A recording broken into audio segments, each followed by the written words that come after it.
By now, you've probably heard my Magic Wand story. It's a brand that's been part of my personal journey for more than 20 years.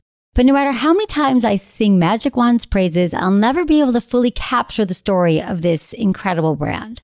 Well, now journalist and author Kate Sloan just completed a limited audio series documenting the history and impact that Magic Wand has created over the last 56 years. It's called Making Magic. And the series chronicles Magic Wand's incredible brand story through interviews with nearly 40 experts, performers, business owners, educators, and fans. So I got a sneak preview of the series, and what I loved is that Kate weaves together snippets from all their interviews into this amazing story arc.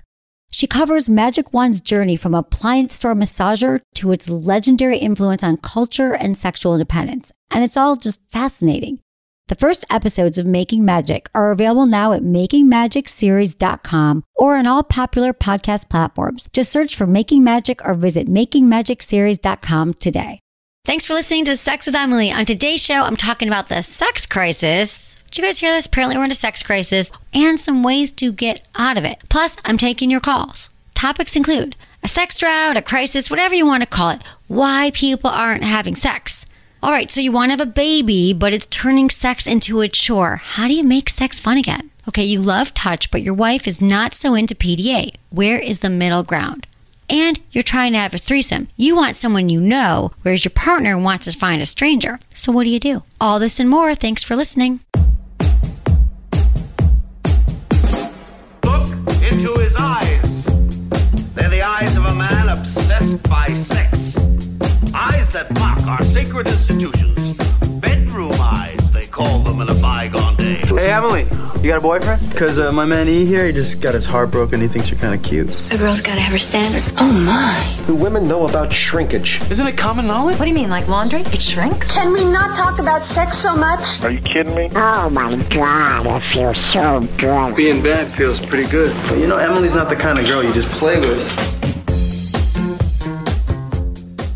You're listening to Sex with Emily. We're talking about sex, relationships, and everything in between. For more information, go to sexwithemily.com. Check out our podcast, our mailing list. Sign up for our mailing list. Have you not done that? Check out all the blogs and posts we have there. You can also comment, subscribe wherever you listen. We love it when you subscribe wherever you listen to the podcast. And you can also find me on SiriusXM Radio 5 nights a week on Stars Channel 109. And you can get a free 30-day trial at sexwithemily.com/SXM or call us that time of night, 888-947-8277 from 5 to 7 p.m. Pacific. Find us on all social media at Sex with Emily, because I know you'll want to. All right, guys, enjoy the show. So when I was on vacation, I can't do that without laughing right now because it wasn't, I'm not to be angry about it. I was sick the whole time. Is that called a vacation? I'm not mad. I'm not complaining. Don't feel bad for me. But it wasn't like a vacation. But while I was on vacation, there was a breaking sex news story. Yeah. And that story, to me, it wasn't breaking because I keep hearing this. But it was like, oh, no, new studies show that we are in a sex crisis. That we are all, no one's having sex. We used to have a lot more sex. And especially people under 30. Apparently, they're the worst offenders. Okay, we get the alerts and we have news wires, believe it or not, but we're just for sex. So we know everything that's happening and we do our best just to bring you things that we think are relevant to your life, that are interesting and, you know, that could help you. So I remember a few years ago, some studies started coming out and they were like, probably about 3 years ago, right, Jabe? I think when they were like, millennials would trade their iPhone for sex. And then the next week it would be like, people would rather, you know, watch Netflix and have sex or give up chocolate for. I was like, oh God, these stories are so. It was like sponsored by a chocolate company. Like these silly studies. Yeah. And I was like, these are silly. Like, I love my phone, but, you know, I'd rather have sex. But then this study that was in the Washington Post said, I wasn't even getting into this now, but I'm all riled up about it. Because it kind of pisses me off. You know why? Because it's like, sex crisis. It's like saying we're in a like a meringue pie, you know, lemon meringue pie crisis. Like how, you know, or like like chocolate chip cookie crisis. Like they don't go together. Like those are things that are pleasurable. How are we in a crisis around sex, which is, you know, one of the most pleasurable things on the planet, and gives us a lot of joy. I mean, obviously gives us a lot of strife. Because that's why, we have a job. I have a job. We're talking about it here, and I want to help you all have better sex. And it's very confusing. And I know all the reasons why sex isn't as delightful as we all think it should be. Like in our minds, we think of sex as being this ultimate, like when we're kids and we start hearing about sex, you think, Well, because you only hear about it through people your age. So when you start hearing about sex, it's very immature most of the time. Or if it's from school, it's just scare tactics or like the very basis of anatomy and mostly the internal anatomy of the reproductive system. So we get these weird ideas, like we come up where our imaginations run rampant and wild because we're not exposed to like what sex actually is and what it's like. exactly. And then we, especially like losing your virginity or having sex for the first time, I feel like a lot of us put it up because we're told like, oh, wait for until you're in love and you find someone special. But even if you have that person, I know very few people that lost their virginity and it was a great experience. Exactly. But most people, I know nobody. I know 0 people. And if you disagree, if you have something to say to the contrary here, 888-947-8277, that the first time you had sex, it was amazing, and you actually, it's in your spank bank, or you think about it all the time, and it was one of these like beautiful, like unicorns and rose petals in the middle of a meadow. You came together and it was amazing. Yeah, let me know. But mostly, it's kind of what happens is, so we set our kids up for that. We tell them, I was at this weekend, I thought, here we are telling kids, you got to wait till you get married, or when you do get married, it's going to be this beautiful thing between you and somebody you love. And parents still say that to kids today. They still say, what sex? Oh, when someday you'll fall in love with somebody, you'll be deeply in love with them, and then you're going to do this sex act. Like maybe they say that when the kids walk in on them having sex for the first time, or maybe the kids just, whatever their first sex. Yeah. That's the party line. That's the line that we tell kids. And then we go off and we have it, and then we all realize it, and then we get to have it. So we get older, we have it. Not so great the first time, and then we kind of figure out that, oh, okay, I guess it gets better from there. Yeah, it definitely gets better. So here's where we're fucked. It's bad, horrible the first time, so it can't get much worse, and it gets better. But then maybe it gets a little bit better because maybe you get into a relationship in your 20s and you start, with someone, you're with someone for a while, and then you start to feel comfortable, because we know for women, the more safe we feel in relationships are, can have more orgasms and more pleasure. And then it starts to feel better. But then it's sort of, you kind of stop there. You're like, well, it's not as bad as the worst. You plateau.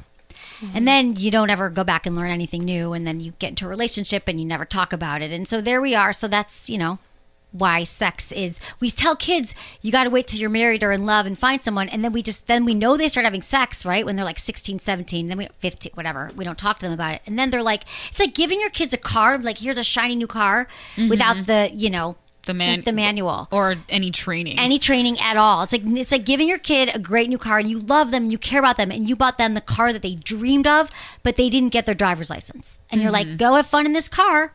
And that's what we do with kids. We send them off their way to have sex into the universe, and then they really don't know about pleasure and what makes them feel good and all the things that we talk about on the show. So now we find ourselves in a veritable crisis around it. Yeah, and it's saying here in this article that people 18 to 29, it's the amount of Americans 18 to 29 reporting that they've had no sex in the past year has doubled between 2008 and last year. Which, I mean, it seems like a lot. It says 23% here. Yeah. 20. I just want to ask. Yes. So we're telling kids to wait and to not have sex, and now we're all up in arms because we're not having sex? Exactly. Yeah, I guess so. That's why we're in crisis. So we're like, don't have sex, because that was the big thing. When I was in my 20 years ago, in my 20s, when they were like, so people were having sex, and it was more about safe sex, and everyone was using condoms, but we were having sex, but people were getting put those teen pregnancies too, so it was like too much sex. And so you're right. So now it's not enough sex. And I think the problem is not enough intimacy overall. Like, they're calling it sex, but I think that this is going back to the epidemic of loneliness. It all goes back to that in a way. I was going to ask you why you think we're having less. Yeah. Well, I think there's a lot of reasons. And you guys, what do you think? And actually, if you'd like to have more sex, let me solve your mini sex crisis. 888-947-8277. I think that we're not, because we're not. I do think a lot of it has to do with technology. Yeah. We're not leaving our homes as much. We, like this there's a lot more to do at 10 o'clock at night, right? Like, I think back before you were distracted by your cell phone, video games, online dating, whatever you're doing on the phone, FaceTime, ordering food. Like, you don't even have to go out and pick up food. So you used to go out and you'd have to pick up food. Like, you wouldn't have Postmates or you wouldn't have delivery. Yeah. You would have to walk into, and then we were talking earlier, like, how you met people before this, before we were reliant on our phones for connection. It's like, I would meet people out. Like, you'd meet them at the 7-Eleven. You'd meet them on the bus. You'd meet them at a friend's party. You'd meet them, like, you'd meet people out in the real world. And right now, we are at every cost. Like, we are so happy when we don't have to leave the house. We don't have to go to Blockbuster to rent the movie anymore because that's what Netflix is. Yep. But do you know how many people you'd meet go to get a movie and you'd get fresh air and you'd meet, like, you would be in the world. And that's how people come across your path. That you'd meet friends of friends, and now we're just isolated, and that's why we're not having as much sex. I think we're lonely. Yeah. I think that partially it has to also do with the fact that when we are going out in the world and spending our time, like, out and about, we are trying to do it on our own, like spending solitude moments and trying to be, with nature and grounding ourselves and not trying to meet with people, since everything is so accessible from your couch, So like when we are going out, it's not like we're trying to meet people. It's like we're just trying to get a breath of fresh air away from the screens and all that kind of stuff. Yeah, right. We have too much coughing. Yeah, but when now when I'm out, I'm been, especially because of you saying, like, oh, be on your phone less and do things like that. I try to do that out when I'm out in the world. I try to, like, be more open and give off an inviting energy. And I always do talk to people when I'm out. Like, I always meet some people, but I'm not on my phone, but everyone else is. So no one is even noticing that I'm not on my phone, that I am a person that they could talk to. Right. That's exactly it. That was the other thing, is that we don't, when we are out, we're not present. We're not present. And so when you would be sitting anywhere, like you were sitting waiting for your car to get fixed, or you were at random places. I just remember there'd be bad magazines on the table. You don't want to read Popular Mechanic. You'd talk to the person next to you. You'd make a friend. And now we're on our phones. We're waiting for food. We're not even seeing the people walk past us. So there is no connection happening when we're even out. So we're lonely when we're even with people. And so we are not having sex and we're not meeting people. And I think that this sex crisis, so it's mostly men. Men are driving the decline in sex. So I think it's because, and I mean, this might not be a popular opinion, but I think that because women more so now in the public sphere are taking charge of their sexuality and their own life and making better decisions for themselves, that it's also just weird for guys now. They don't know how to act, how to be. They don't know how to be not invading someone's space, but also trying to meet people. So now they're not acting on that out in public. So they're on the apps just doing that. And then for me, for example, like, I would love it if, in a polite way, there's ways to approach people and not approach people. If I was out and someone was like, hey, like, I just want to introduce myself. This is my name. Like, if I'm at a bar, totally, I'll talk to you. Yeah. I'll talk to you. I've also gone out and asked people out that I see out, but then I become this dominant role that I don't want to be. Which is you're in the masculine role. Exactly. So it's kind of a weird, for me, I'm in a weird limbo. I don't even know what to do. I'm in a sex crisis. You are with Jamie, yeah. We have a sex crisis at home here in the office. It is a confusing time, I think. We've been talking about this a lot. I've been talking to friends about it. My guy friend just called it Gabe before we got on the air, and I was talking to him. I was like, I'm putting him on speaker. I'm like, because we were like in our 20s together, and how we met people was like out, and we would be out in the world. What were we talking about? The dating. Like, you asked him, and he's in his 40s, I believe. 40s, early 40s. How he thinks the climate has changed as far as dating. There's a million things that have happened in my brain today. So he was like, yeah, it's dude, and he's got game. Like, he does. He's always girls. He's like goes out to me. He's like, you're hot. I want you. But in a way that wasn't creepy. Like, he's not a creepy dude.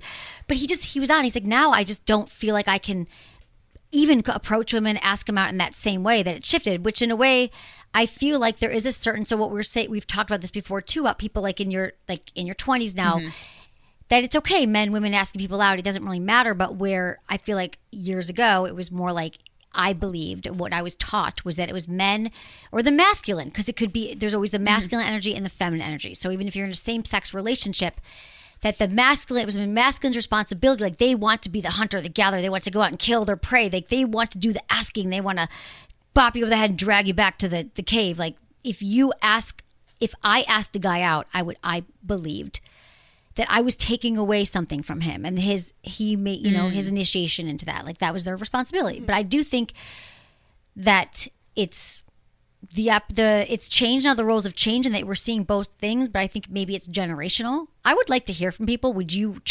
Have you been asked out by someone before? We could say, as a man. Yeah. Or, I mean, anyway. And I kind of want to know, like, the differences in, like, all the generations, like 20s, 30s, 40s, 50s. Do you care if you're asked out? Because I think it's changing. I feel like I think everyone wants to be asked out right now, because we're all so fucking lonely and isolating, and that I think that if we're all very confused by these rules, why don't we just do what we didn't do at the beginning and just, like, start paying attention to people's, so much of how we communicate isn't just through our words, it's body language, like reading it and talking about, like, letting people know, I'm interested in dating you. Is that something you'd be down for? Like, the more that men and women, I think it doesn't matter gender. Just, if that's what you're interested in, let that be known, because I think the hunting, maybe that bullshit game is over. If you think you're interested in them, maybe you don't have to do any of that anymore.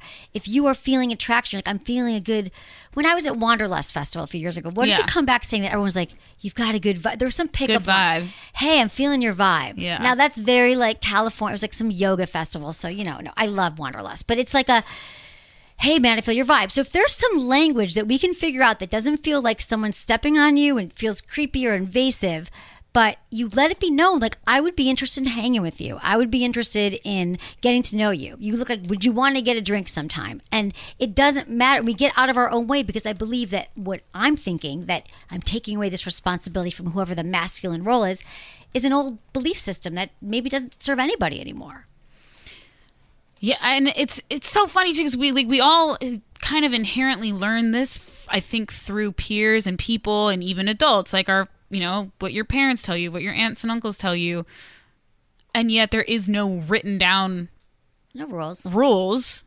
So how are we supposed to know when it changes? How are we supposed to know how to navigate things? And why is it this universal knowledge that's not written down anywhere, but it's just been passed on through word of mouth? Right. And everyone gets to decide on their own, right? Too. But I guess if everyone's deciding on their own, then no one's asking anyone out because they don't know what to do. Maybe that's a crisis. Call us with anything. 888-947-8277. Okay, we actually have a couple people calling in about this subject. So Michael, 56, in California, wants to talk about the sex crisis for older people and not just the younger generations. Yeah. Okay. Hey, Michael. Thanks for calling. Hey, ladies. How are you today? Good. We're great. We're in a crisis. So what you just said was, I had a thought when I first called in. Now I've got several thoughts. That's how I feel. Maybe I'll back into them. Good, do it. So back in. So I'm going to say that. So I'm a single man. Was married for many years, no children, and I'm actually, for my age, a very young person. I'm like a 40 in my mind, 40 in my body, but just older in age, right? So there used to be a time where women would send the signal that you were just talking about. I'd be out and about. Women would send a signal, whether it was in a business meeting or some other event, and I'm not feeling that anymore. What was a signal? It was like, doot. No, like I sing. I know. You were saying the body language and everything, right? Yep. So, or at least they were talking more about it. Right. And I felt that when I was in my 30s and 30s and 40s, there seemed to be more women who are more open to having sexual relationships with guys of my age, a little older. And now I just feel like it's all shut down. Signals are dead, and I don't feel that women are as aggressive as they should be. You were talking about that. You didn't know if it was right for you to step in and say, hello, hey, I'm interested. Yeah. I would love that if a woman would come up to me and say, hey, Michael, I've been noticing you. I love the way you dress. I look, you stay in shape. Yeah, men like men like to be complimented on their looks. Mm-hmm. Less so women. That's an online dating profile, so maybe in life. But men like Michael. You like it if a woman said you look great, right? You look sexy. I love what you're wearing. Right? Okay, keep going. circle back to that point. That would be great if that would happen, but I'm not sure. I'm not sure if that's. I haven't seen that round, and I haven't changed much. I've got, I'm not. I'm still very, I'm attractive. I'm sure that there are. Do you think it's changed women since? that would be interested. But you're saying it's an age thing, or do you think it's because you're 56 now? Or are you saying it's just in the last few years there's been a change overall, like because of Me Too? Because that's what kind of what we're talking about. Also, I think, or in my mind, this has an impact on it that it's kind of it's a different climate now. I was gonna say that. I was gonna breach that subject. I wasn't sure if I was going to, but I believe that's some of it, right? Yeah, and I'm part of it. Believe me, I'm very sympathetic. I'm very sympathetic to the women that have been abused and so forth, and I have no tolerance for that as a man. I think those guys should be put away. So I'm really, I got a hard line on that. But I think that because of that, we're so men these days more timid. I think especially I'm going to say especially the white male is a little bit more apprehensive about approaching a woman because we are concerned about this whole Me Too thing and how is that going to be, what is the signal I'm sending to this woman? I'm attracted to her. I'd like to spend some time with her. I'd like to have some dinner. Maybe I'd like to have sex with her, but how do I get there? Right. So you feel like you've stopped. Right. Exactly. So you feel like in the last few years, you've had to be like, you're just definitely much more thoughtful and careful about it because what could be the repercussion? And no one knows the new rules. Nobody knows. So how do I get through that? How do I get through that Me Too gauntlet? Right. How do I work that? Yeah, exactly. And I think it's like, thank you, Michael. Thank you for your call because that's such a good point because I do think that it's exactly what I'm saying is that we need to just be friggin' honest about it now because we don't know the rules. It's like we're in a whole new world. They've all blown up, whatever rules we believed.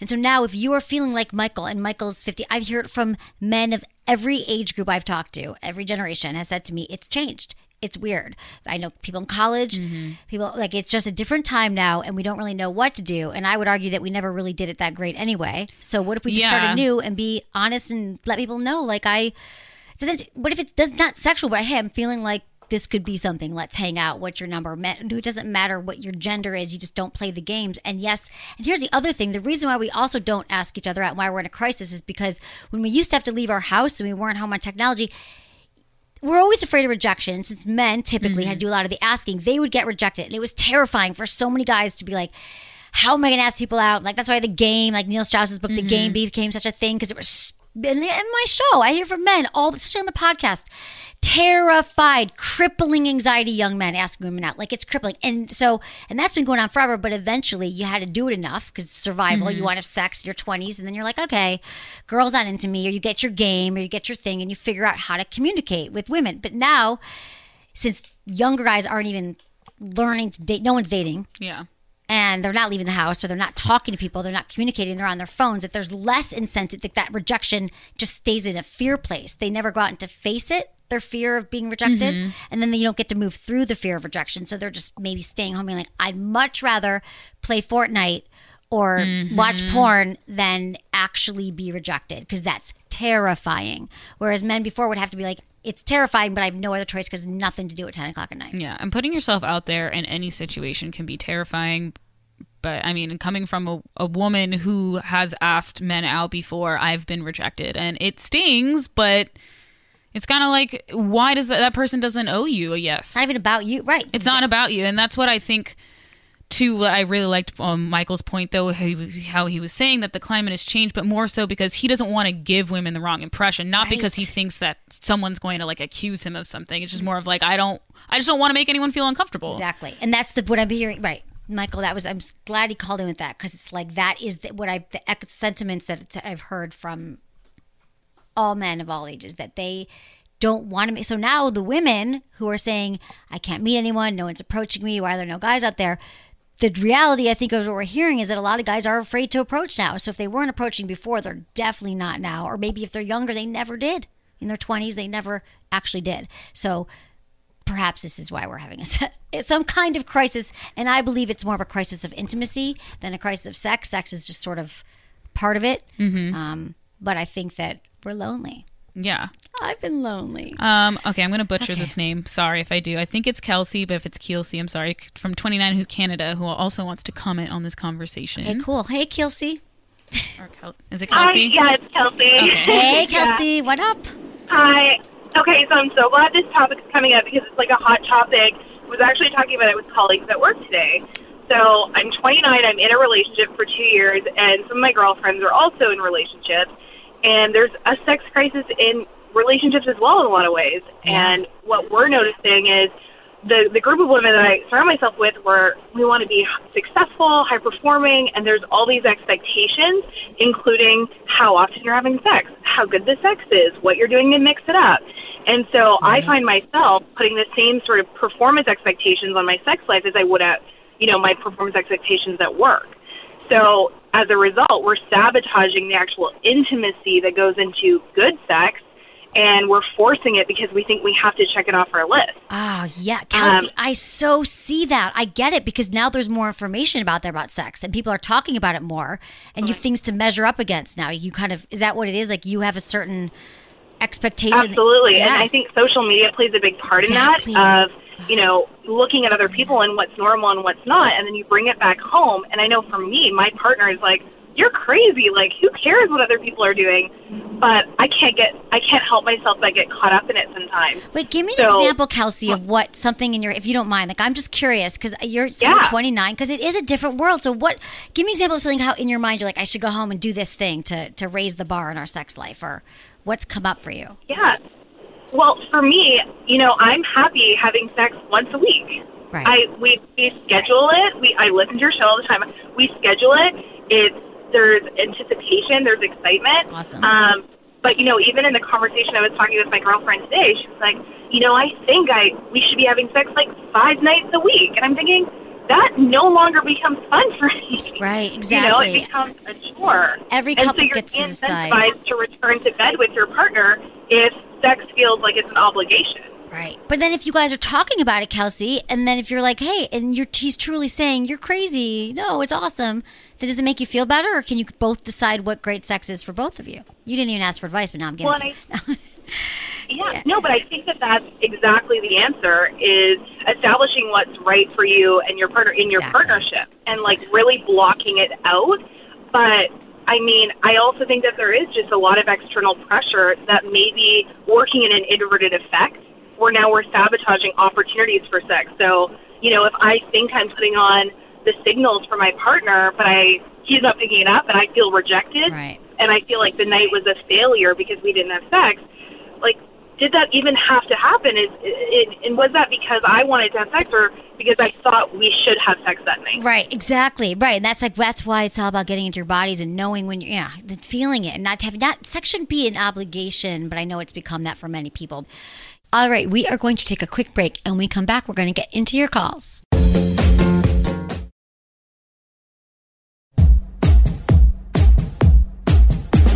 Okay, let's talk to Emily, 36 in California. She's trying to conceive, and she wants to know how sex can feel less like a chore.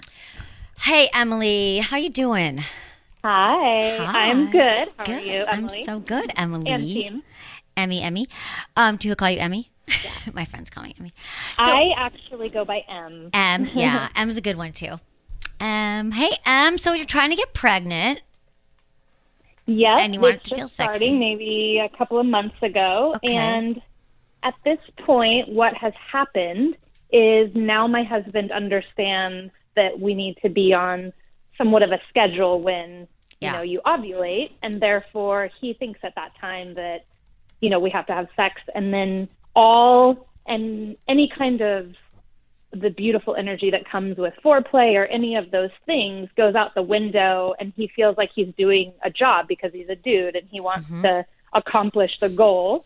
Right. And I don't want that to go away because I want to still have sex and feel sexy, and I don't want it to feel like a chore. Of course not. That so makes sense. My question is, how do I talk to him about that without it being an issue? I don't want to make him not also want to have sex because he thinks he's doing something wrong. Right, exactly. So I think, and you just started, right? So it's new to him. He's taking it very seriously, which I think is adorable and great and very responsible. He's like, I'm going to do this right now. Like, we're going to get my penis will go into the vagina. I will ejaculate.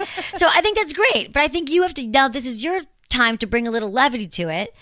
And don't even talk about what happened the last time it happened. I think what you do is, if you know when you're ovulating, I think that you got to make that a fun night. Like, you got to start planting the seeds now. No pun intended. Planting season. You should, but you could, Emily. Think about like what would be like. This is such a good time for you guys to start thinking about or talking about what is really hot for both of you. Like, could you get a hotel room for the night? Could you get massages? Could you massage each other? Could you try something a little bit different? Like set up a whole, wear something sexy or role play or just do something that's outside of your sexual comfort box, because then you'll be focused on the newness and the novelty of something new and sexy, and he won't be focused on the old just in and out, That's a good point. Okay. Yeah. I like it. Yeah, do that. Maybe no talking to him really about it, or I do talk to him. I would not talk. Okay, so it just happened once, and you said he was very, it was all business. You had no foreplay, no making out, no going down. He just never. This has happened for 3 months now. Oh, okay. So what I think. Yeah. So I'm like, I'm going to ignore it. I think he'll get into it. Like you said, the newness will wear off. But now it's the point where, for a visual, it's like missionary with his head in the pillow next to me, like mission is being accomplished. And I'm like, it feels like I'm not even But how there. is the sex the other times of the month? Great. Oh, okay. So you just got to really bizarre. It is bizarre, but he doesn't know any better. Like maybe he's just like, this is what I don't want to fuck it up. What if I don't? So I think you could, in a playful, sexy way, like sexy M, just be like, hey, So, next month, it's coming up in a week or something. So I know we're having sex. You've been so good. And we're getting it done. We're trying hard. But I want to make that night fun. And, instead of, just rather than just doing it, let's try blank. Like, have you guys had to talk about things you want to try in the bedroom, fantasies? Do you know what he would be into? And just kind of plan a sexy date night, or plan something fun at home that is like filled with great food and playful like toys and massages, and just make it a fun, playful night. And I think you should say, I'm planning something fun for Saturday or whenever it is, because I want to make it more, I want to do something. I have some fun ideas how we can make it fun. Yeah, make it exciting. Rather than saying, oh, you've been so boring burying your head in the pillow. So I think if you just bring something new to the table, he's not going to fight you. And that's how you switch it. Okay. Yeah. And just take charge. Wear something sexy. Take charge. Get on top. Do you, So take charge of the night. Okay. And then I think it'll switch. He'll never go back. Let me know, Emily, what happens, okay? Keep me posted. Best of luck to you guys. We'll be praying for you. Thanks, Emily. I've never said praying. I know. I was like... Praying. I don't even know where that came from. I'm going to be sending intentions. But that's what you say. Yeah, you say. It was beautiful. It was beautiful. They're trying to create life. I know. It is a prayful thing. I have a question. It is. Yeah. Go, James. And I don't want this to sound like it would be deceitful, but is there a way to kind of be like, just initiate sex and not tell him that you're ovulating? But they probably these days, it's probably all sharing an app. They're probably on an app, and they're. I don't know. Yeah. They're probably. He sounds like the kind of guy who's like counting along with her, which is so awesome, because then you hear about people like, I told him I was ovulating and he didn't come home, and Well, it's refreshing to hear that when she's not ovulating, they have great sex. Which is so great. Yeah, like there's no problem. That's a call. Yeah, that's like such an easy fix. I think he's just really trying to get the job done and not disappoint her. Yeah, I love that. But kind of to conceive, it's a great time to really, if you guys are working towards having a baby, anyone, it's a good time to really say, well, this is a good time to implement all these things that I talk about. Emily talks about is how do we make it. Prioritize our sex life and start making it interesting so you can incorporate some fun playfulness into the serious job of getting pregnant. Yeah, that's what I think. You think that people also try to somewhat plan out when they would rather conceive and count 9 months? I don't want a Gemini. I really like that.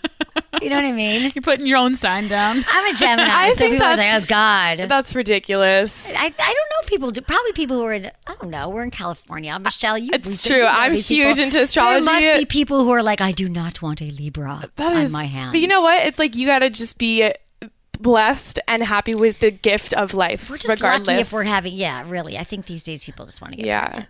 Okay, let's see. Let's talk to Scott. He's 53 in which one of the Dakotas? South Dakota. And he has been married for 25 years and has a question about his partner feeling awkward about showing PDA with him. All right. Hey, Scott. Hey, ladies. Hi, Scott. How are you? Good. How are you doing? Going on? I'm actually from Minneapolis, but I'm on a business trip, so I'm driving to South Dakota. Got it. Okay. I love the show.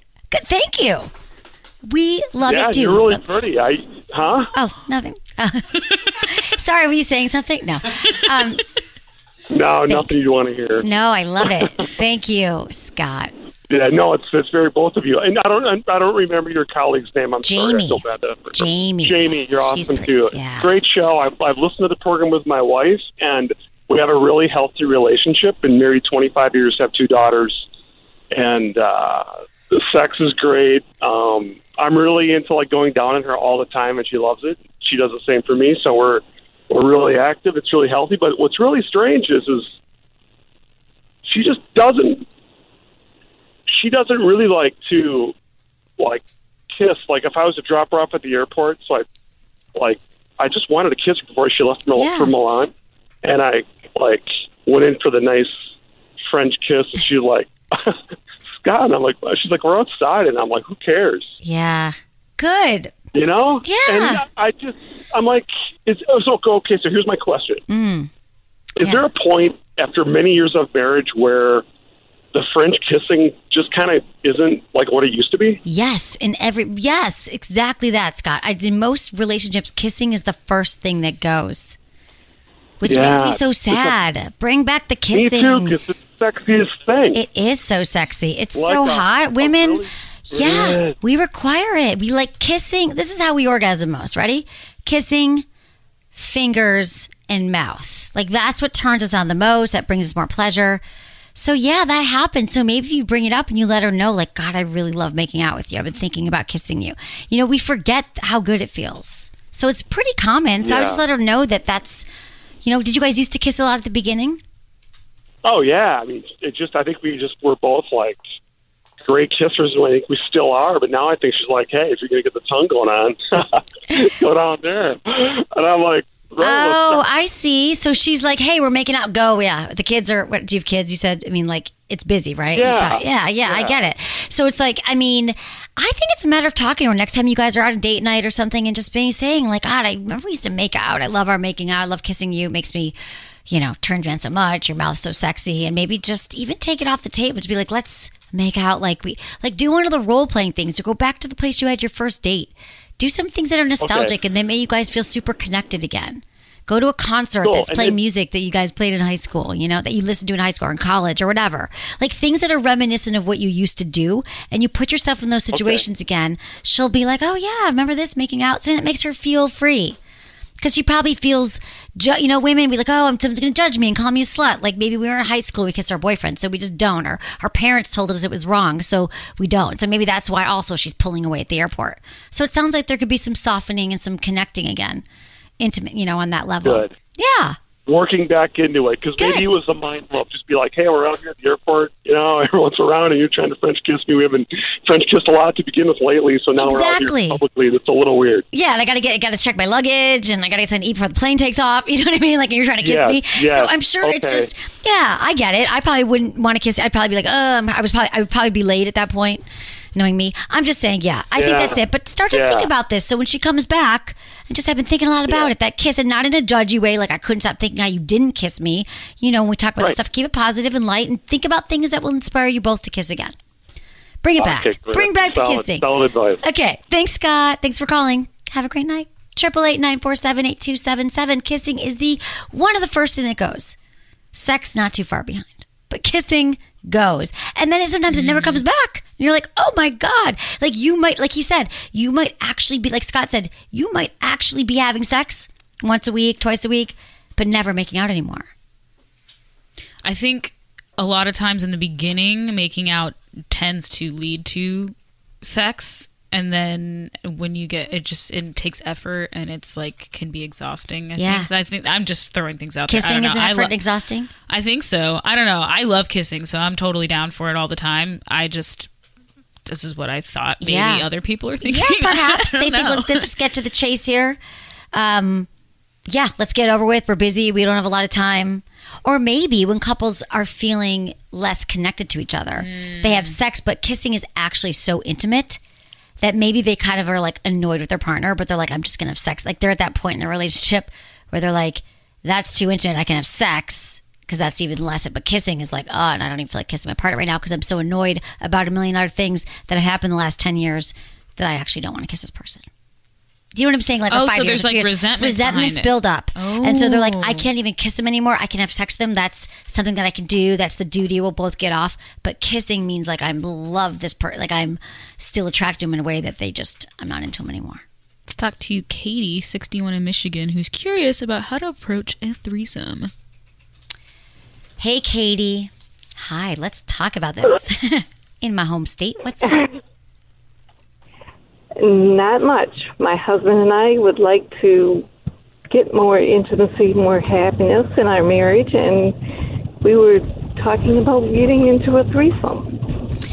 How's your sex life right now? Good. Okay. Can you expound upon that? Like, is it pleasurable? Do you guys get each other off? Do you know how to please each other? Are you having it at the rate in which you're both satisfied? Yeah, well, we could use a little bit more, but yeah, otherwise it's very pleasurable and very satisfying. Okay, awesome. No, Katie, here's what I'm asking, because before I tell you, like, there's a lot of, I just want to make sure that for many couples, when sex is kind of boring and blah, they're like, oh, maybe a threesome will change it and make us feel closer together again. But it doesn't work that way often. A lot of times you have to both be on the same page and, you know, be able to communicate about it and talk it through and what it would look like and set boundaries. You know, like, is it going to be with another woman? How are we going to meet her? Is she going to sleep over? You know, all that stuff. And not doing it because you both want to do it, but not just for one for the, you know, not, you have to both be like both feet in. Are you guys there? Yes. Have you guys talked about it? We've been talking about it for a while. Awesome. Okay. And you know, the different things that we'd like to do or like to see in the relationship. So, my husband and I kind of differ. I feel more comfortable if it was somebody we knew. He, on the other hand, like to say no. Then that way, if it doesn't work out, we don't have these embarrassing moments. We don't have to, you know, go back to ever seeing that person again. Yeah, I kind of side with your husband here because it can get tricky, you know. And I think with a friend or someone you know, I think typically it's better when it's not someone you already have an emotional connection with. Right. Maybe start there. And then if it becomes really comfortable and you guys kind of feel it's a good situation, then maybe you'll learn how to set boundaries and you'll know how to pick the right partners. But maybe start with someone you don't know. There's different sites. I'm trying to think about in Michigan. I mean, I think FetLife, FetLife, is a website that helps match couples. There's also, you know, to other people in your area. There's also one called Field, FEELD. And Katie, just to make it easy, you can go to sexwithemily.com and we have something called show notes. And then I'm going to put all these up there for you. So there's a Field, and that's also, you guys can put a profile up. You could just, if you know a friend who maybe you heard was like, you know, into this, you could ask them. So once it opens up, you'll find someone in your community. I'm not sure where you live in Michigan, but I don't know. There's people doing some fun things there in Michigan, I know. Some like-minded folks. Maybe go to Chicago for the weekend. We're willing to travel, too, you know, to a different city. Go to Vegas. Go to Chicago. Chicago's happening. I bet you We've been to Vegas before. Well, go to Vegas and maybe find someone in Vegas, you know? I don't know. Find someone, like, go on a fun place away from where you're at. Go from Michigan. It's freezing right now anyway, probably still. Plan a weekend, you know, and then do some experience. You know, do some role playing around it. Maybe watch some threesome porn together, or just think about what kind of person you like. Browse the sites, chat with someone, maybe FaceTime with them beforehand. Make sure there's some kind of connection. Meet them in person. Go somewhere for the weekend. Have it be a whole thing. Just the most important thing I have to recommend to couples is that you just keep checking in about how you're feeling about the whole situation. Before, during, after, have a safe word in case something gets awkward, and because you don't know how you're going to feel because you've never done it before. How long have you guys been together, Katie? Right. How many years have you been together? We've been together over 30. Okay, long time. So after 30 years, there's going to be another woman there, and your husband's penis could be inside of her.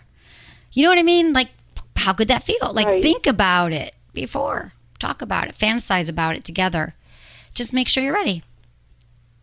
Okay. All right, Katie. That's good. I love I'll it. be checking out the website. Keep me posted, Thanks. Katie. I'm here every night for you, every weekday. All right, guys, I hope you enjoyed the show. I love doing the show. I love hearing from you. Thank you for participating and for supporting the show. Thanks to my amazing team, Ken, Michelle, producer Jamie, and Michael. Was it good for you? Email me, feedback@sexwithemily.com.